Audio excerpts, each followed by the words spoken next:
الزين ديالي سمحي لي كنت غنجاوبك البارح ونسيتك حتى لدابا. سمحي لي انا الدراري الصغار والناس الكبار كنبغي نجاوبهم تيتسويت. المهم حبيباتي ما تبخلوش عليا بلي لايك الفيديو، القلوبه ديالكم الزوينين وبالتعاليق الزوينين وبارطاج الفيديو، ما غاديش نبخل عليكم. وشكرا لكم.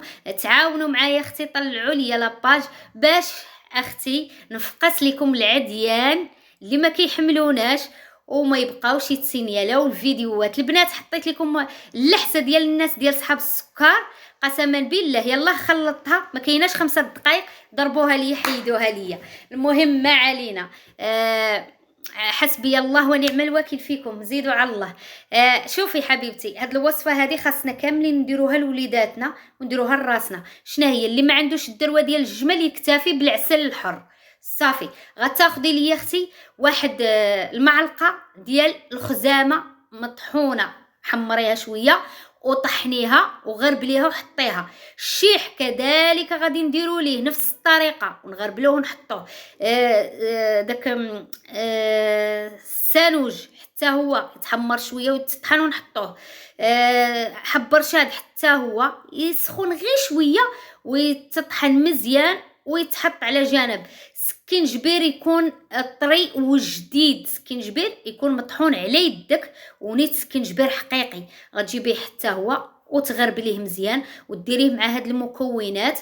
وغتاخدي لي اختي العسل الحر يكون مزيان، عسل زوين، ونخلط فيه هاد المكونات كاملين وغنزيد عليهم الدروه ديال الجمل اللي غادي ندوبها على عافيه مهيله، وغادي نزيدها لداك العسل وغادي نخلط كل شيء في دقه واحده، وغنديرهم في قرعه اللي غتكون معقمه مزيان، وندير فيها داك الخليط ونحطها نحطها عندي. مثلا ملي الليل نعطي لولدي كاس ديال الحليب ولا بنتي كاس ديال الحليب ولا نص كاس، القدر اللي غادي يشربوا ليا دغيا نص كاس ديال الحليب، وندير فيه هذاك الخليط ونعطيه ليه يشربوه وهو دافي.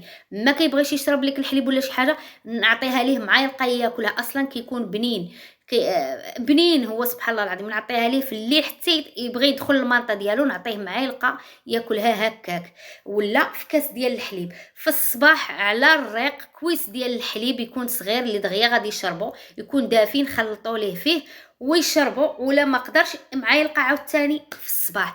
احنا الكبار نديروها في الحسوه مع الصباح على الريق، ولا نشربوها في الليل مع الحليب، ولا ناكلوها هكاك كتغلف الريه، ما كتبقاش عندك الكحه نهائيا وما كيبقاش يعاود يضربك البرد نهائيا.